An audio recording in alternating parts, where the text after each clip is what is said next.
Hello, everyone. Maybe we'll just wait for a few, maybe a minute or so, for more people to join us, and we'll start very shortly.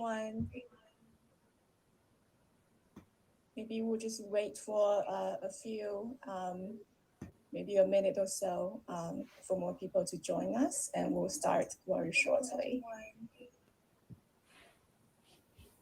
Maybe we'll just wait for a few, maybe a minute or so, for more people to join us, and we'll start very shortly. We'll just wait for a few, maybe a minute or so, for more people to join us, and we'll start very shortly. We'll just wait for a few, maybe a minute or so, for more people to join us, and we'll start very shortly. Okay, so we'll get started. Hi, everyone. Welcome to Binance Academy live webinar. I'm Nina Xiang, part of the Binance Academy team. Binance Academy's mission is to teach everyone about blockchain technology, and we are one of the largest learning hubs in the industry. If you have not done so already, please follow us on YouTube, Twitter, and other social media channels to stay tuned with upcoming webinars and other great educational content from Binance Academy. So today we're very happy to have Samy Karim, Ecosystem Development from BNB Chain, joining us for a discussion on how BNB Chain plans to power Web3 and how you can be part of it. Hi, Samy. So great to see you, and thank you for joining us today. Hi, Nina. Great to be here. Great to join the community to share some more information about BNB Chain, the history, and also share some insights about what's coming up. Well, great. So before we go into the discussion, if anyone in the audience has any questions, please send them in. And also, please be aware that opinions and statements made by the guests are for general information and educational purposes only, and should not be construed as financial advice or recommendations. So Samy, could you maybe first briefly introduce yourself? What role and responsibilities you have at BNB Chain? So, yeah, sure, Nina. So, I'm in the BNB Chain community. I play the role of an ecosystem coordinator, working on developing the ecosystem from multiple perspectives. So, I think for myself, I'm trying to focus really on two key areas. One is to support developer teams and project teams on building their products. So, that's really everything from the 0 to 1. So, teams that are even in early ideation stages that are thinking about developing a project and could maybe not be sure exactly what they want to do. So supporting teams like that right until up until the point of the go live and launch of their products. And then the second stage is on supporting and accelerating the growth of live projects. So that can be measured by many different metrics, and some are relevant for specific projects. So it could be either unique active addresses growth, TVL, total value locked growth, transaction volume, trading volume. So really supporting these project teams on the growth stage of their projects. So a little bit about myself. I've been full time in the crypto space for a couple of years now. Prior to working with the BNB chain community, I was working at Consensus, doing a similar role, working with teams on building core infrastructure as well as applications, initially in the Ethereum ecosystem and now in BNB chain, supporting project teams within the BNB chain ecosystem. Great, Samy. So maybe you can introduce BNB Chain on overall how the current ecosystem of BNB Chain looks like. If you can provide some data, that would be great.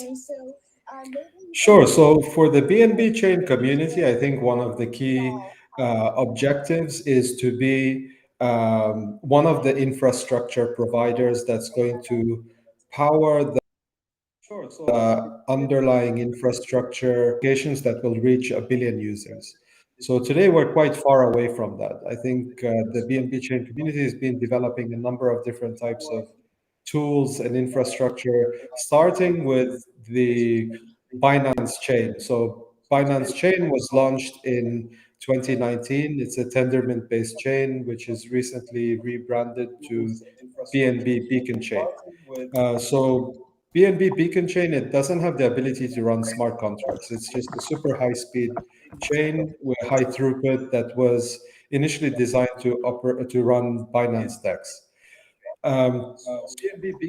During the summer of 2020, we saw that the large majority of dApp development and activity, whether it's developer activity as well as users, was happening on the Ethereum mainnet.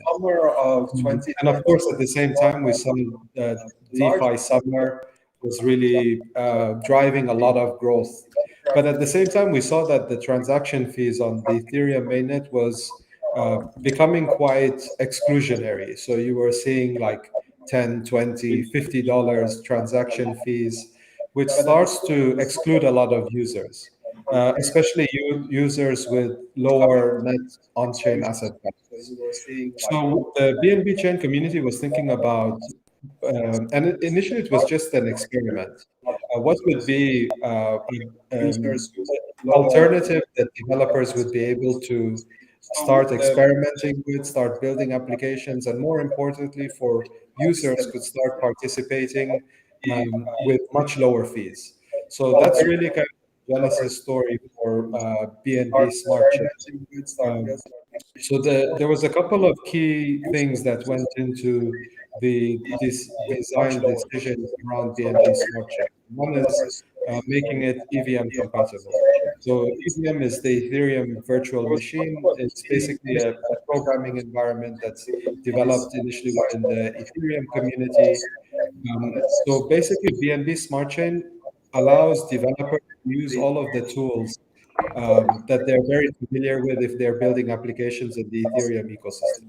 And the same for users as well. So a lot of users today will be familiar with MetaMask, as well as other wallets, hardware wallets, browser extensions, and other types that are compatible with the Ethereum ecosystem and can use those with very little changes, or super easy for users to be familiar with using applications on Ethereum to start using applications on BNB Smart Chain. Um, but today we see that there's a large number of chains. I think BNB Smart Chain was really the first, which was like really a viable alternative to the Ethereum mainnet that had any kind of meaningful developer adoption as well as user adoption. And today we see that this idea of like a multi-chain future really today is like multi-chain reality with huge number of choices for developers as well as users, which will ultimately benefit our main objective, which is driving crypto adoption. So we want to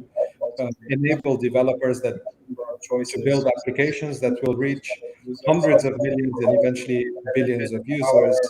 And today we're starting to see really the underlying infrastructure that can really enable that for the first time. To build applications that will reach hundreds of millions and eventually billions of users. And today we're starting to see really the underlying infrastructure that can really enable that for the developers that are going to build applications that will reach hundreds of millions and eventually billions. So, Samy, we have been there has been a lot of discussion on Web3. From where you stand, how do you see the Web3 evolution taking place? Like there are different opinions. What's your opinion on how should Web3 landscape and ecosystem be look like?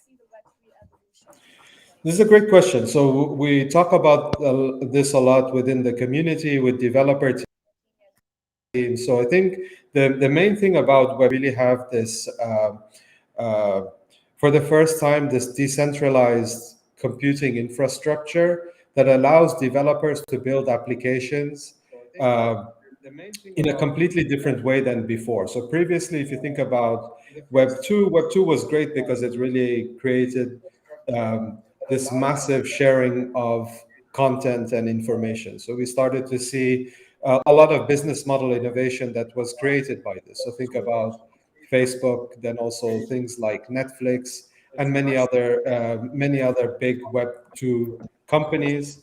We started to see some problems here as well, which was really caused by the centralization of not only the IT infrastructure but also the power infrastructures. Um, we started to see some problems here as well, which was really caused by the centralization. So with crypto and blockchain technologies today, it allows developers to start building applications, which is on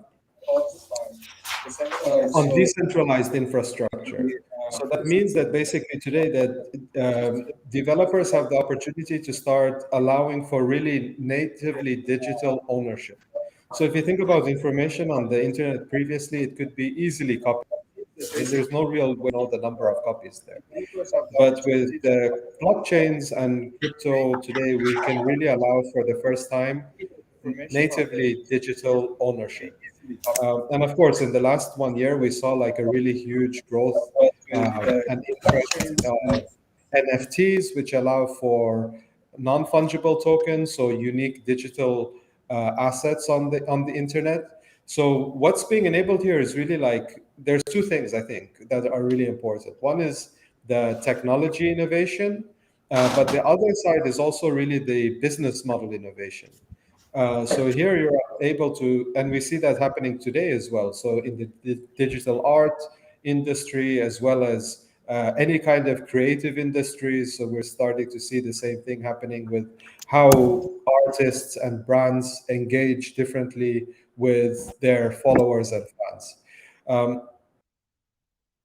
Of course, also financial services, we've been seeing a lot of innovation happening. So if you think about today, the kind of growth that's happened in the DeFi space with DEXs and stable coins and so many other areas of innovation within the DeFi space, we're seeing this kind of huge shift. And today, having the ability to have, for example, 24/7 permissionless trading venues, which were before like the proliferation of blockchains and crypto technology. And same across many different industries, the same kind of trend happening across many different industries where we're starting to see both like a lot of technology innovation that's being enabled through blockchains, but also business model innovation that's allowing companies, entrepreneurs, developers to really rethink some of the legacy systems that our societies have been using. Great, Samy. I think we have some sound echo issues. We will probably better to put our earphones on just to reduce the echo. Hopefully the sound is better now, and apologize for that. Okay, so great, Samy. From the current ecosystem on BNB Chain, which specific applications, areas, and functionalities do you see are in great need of new projects to explore a solution for? This is a really great question. So I think today we've seen very significant growth happened across a number of domains. So the first one, after the launch of BNB Chain, I'll just tell a little bit more of the history as well here. So after the initial launch of the BNB Chain, the initial focus was also really around the supporting infrastructure. So things like the oracles for data, data indexing, developer tooling, so many different things that developers need to really build applications. And that's still an area that's continuing to develop, and there's a significant need and room for innovation here to improve the efficiency of all of these tools. So a lot of them were built for a completely different environment. So many of like data indexing, for example, were built for the Ethereum mainnet initially, which was quite different to the higher speed EVM and higher throughput EVM chains we see today. So they were built for like 13-second block times. And today, of course, BNB Chain, Smart Chain has 3-second block time. So a lot of those technologies are not really well optimized for the type of blockchains that have very significant usage today. So there's always a continued need for innovation, efficiencies across all of the core infrastructure, supporting infrastructure, developer tooling. Then we move to the application layer. So at the application layer, there's a couple of key domains that have grown significantly. So the DeFi space, for sure, on BNB Smart Chain is very well matured, has the second largest TVL among all chains today. So they have things there like DEXs, stablecoin swaps, lending markets, derivatives markets, and everything in between. So there's a lot of innovation happen and continues to happen in the DeFi space. And I'll go into a little bit more details around some specific opportunities in the DeFi space a little bit later. Then we're seeing other areas. So NFTs, for example, there's a very large NFT ecosystem. These include like marketplaces, tools for issuing and trading NFTs, as well as a number of other types of things related to that. A very large and rapidly growing gaming ecosystem. So I was mentioning a little bit before about what Web3 enables, and one of the key things is really business model innovation. And gaming is one of the perfect examples of this, because you have today, I think gamers generally relate really well to digital ownership. Because they've been doing it for a long time, but it's always been in closed economies. So games, like people that are playing games tend to spend huge amounts of not only the time, but it's also like emotional investment in the games that they're playing. But those are until recently were centralized, right? Like the game publisher, the game developer can change the rules of what happens in the game, what's allowed, what's not allowed, and it's happened multiple times. It's not just theoretical. This has happened in really large games, and people have been. And Vitalik Buterin was one of the guys. He mentions this, that it's kind of one of the key reasons why he was really fascinated by blockchains, was with this happening. But today we start to see like games that allow their users to own the assets within the game, freely trade them, plus also create completely new blank canvas for how the game economies can look like. So this is what I mean by really like around the business model innovation enabled by blockchains and crypto. And today in BNB Chain, we see a huge ecosystem of games developing there. And we continue to see more and more innovation happening in the gaming as well as NFT space. And then a large number of longer tail use cases, things like institutional digital assets, supply chain finance, social impact use cases where project teams and enterprises are using crypto and blockchain for social impact use cases, a wide variety of social impact use cases. So at a high level, these are application domains that developers are building applications today in the BNB Chain ecosystem. So today there's over 1,200, actually 1,400 applications already live and deployed, and many, many more in development. Another important point to mention about BNB Chain is that at the all-time high, which was in October, mid-October last year, was when BNB Chain recorded the all-time high daily active of 2.2 million, which is the highest for any public permissionless blockchain in terms of like one day daily active addresses, as well as transaction volume. The all-time high transaction volume was on the same day, which was 16.6 million transactions on that single 24 hours period, also the highest recorded for any EVM chain. But also important to mention here that during all of this period of scaling, and it was all contributed infrastructure partners and the amazing developer community. There's been zero downtime. There's been not one instance of downtime since the launch of the BSC mainnet through multiple peaks of high network utilization. So I think that's another very notable achievement for the whole BNB chain community, especially the highly valued infrastructure partners that have been supporting the developer community throughout this. Wow, that's really a lot of areas that future developer teams should probably look at for potentially very high growth areas in the future. So, but I know that BNB Chain have also created this red alarm list.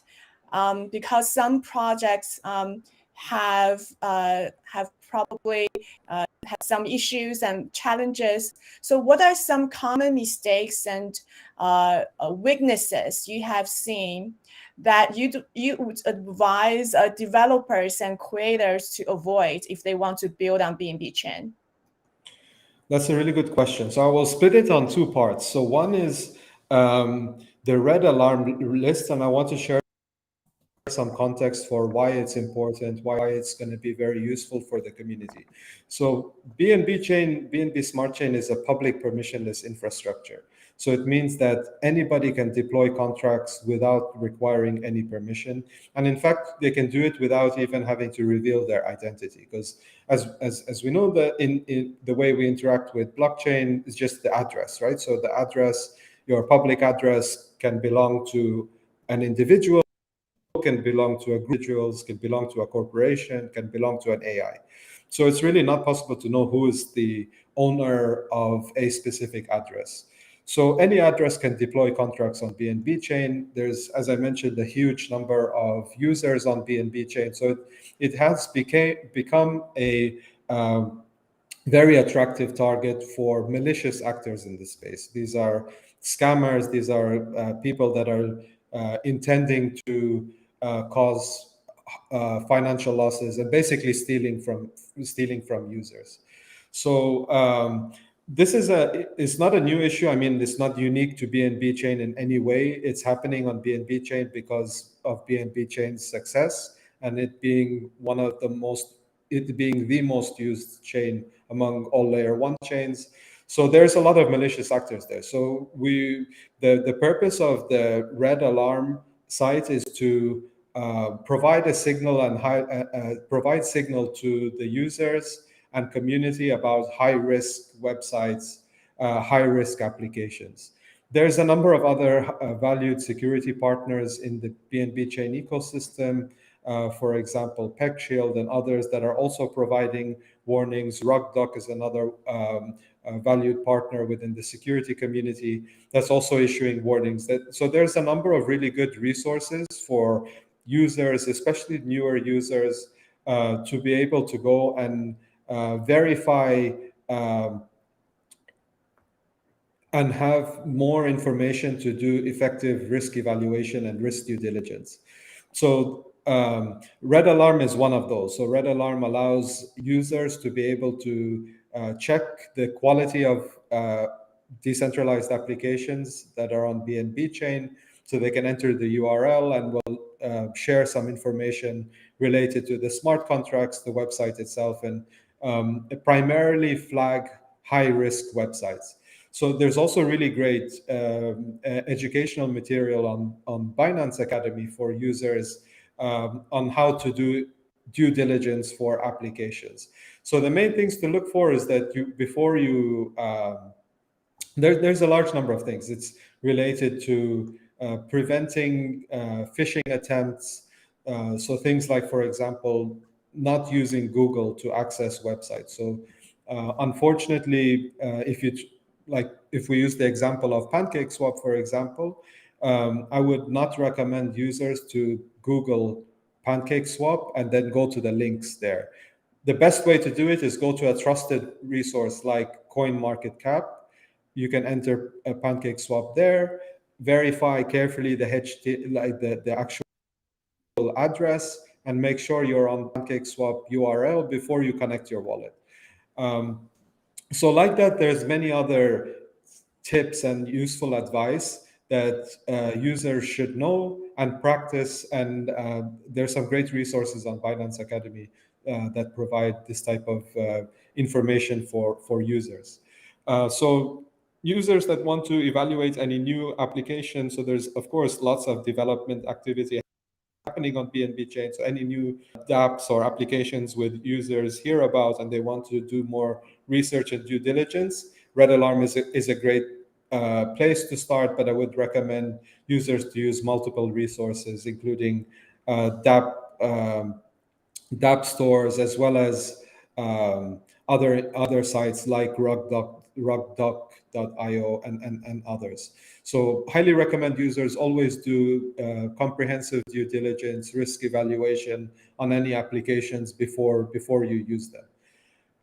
The second part is advice for the developer community themselves. So today, developer community, I think for project teams that are building any type of application, but especially any applications that are going to attract users to either make transactions or deposit any types of assets on the applications, should always have very comprehensive risk evaluation and controls for their own applications besides security audits. So security audits, I think a lot of developers think about security audits from only the perspective of auditing smart contracts, which is not enough.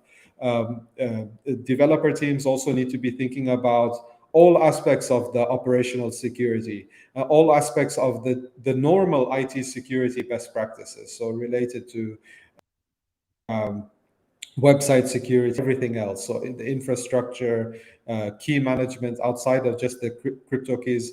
So they need to be thinking about security from really a comprehensive perspective, besides only smart contract auditing. Smart contract auditing is just a small part of the overall security, the overall security landscape that developer teams should be paying attention to.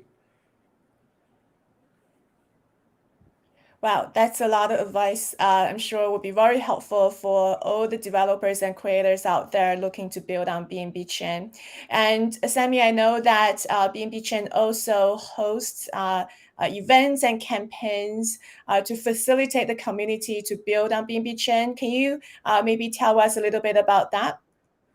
Sure. So there's a number of programs that are happening through the BNB Chain community. So we just completed our first, was called Revelation, but we're in the progress of planning the next one, which will be announced very soon. So we have hackathons that are happening also in the regional level. So we're doing hackathons in almost every corner of the globe at this point, and those are things that we're looking at doing on a fairly continuous basis. So follow our social channels to hear about hackathons that might be happening in regions close to you. And then we're also in global hackathon.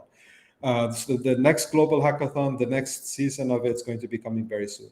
So hackathons is one of the key ways we're really supporting the developer community. Another is the MVB program. MVB stands for Most Valuable Builder. So the Most Valuable Builder program happens in cohorts. So currently we're in MVB 5.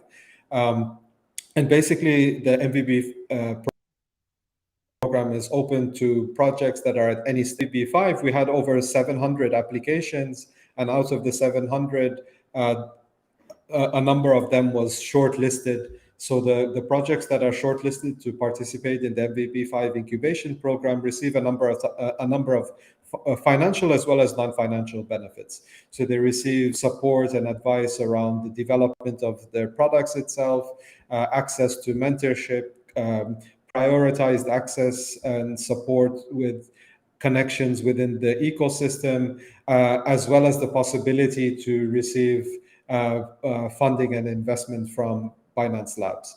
So MVB program is another key way that we're supporting the developer community as well. And then also we have a number of community channels, the developer Discord, as well as other community channels that allow members of the community to support each other, as well as support subject matter experts and technology experts from within the developer community to help them on their product development and even after they've gone live. So there's a large number of support channels, like programs that are running as well.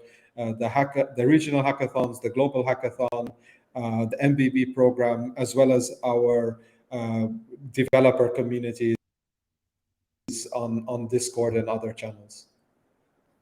Thank you so much, Samy. Those are great. And hope all of this information will be useful to the developers and creators out there who's looking to build on BNB. So we have pretty much concluded this webinar. But the audience, if you have any questions, you can send them in for this time. If not, we will conclude for this webinar. So we'll just wait for 1 more minute. Sure. In the meantime, we'll also encourage the listeners to follow us on Twitter at BNB Chain. Also, our Telegram channels, as well as for the developers, highly recommend the developers to go to our Discord. You'll find the links for all of these communities at bnbchain.org. Yes, great. Yes, I should have given you the cue, Samy. So here you can see all the social handles and other information to follow, and stay tuned to BNB's development. So it looks like we have no questions. I guess we'll just conclude the webinar for today. Thank you so much, Samy, for joining us. And thank you everyone for being here and for get a better understanding of BNB Chain. And remember to check out Binance Academy's website and follow us on YouTube, Twitter, and Facebook.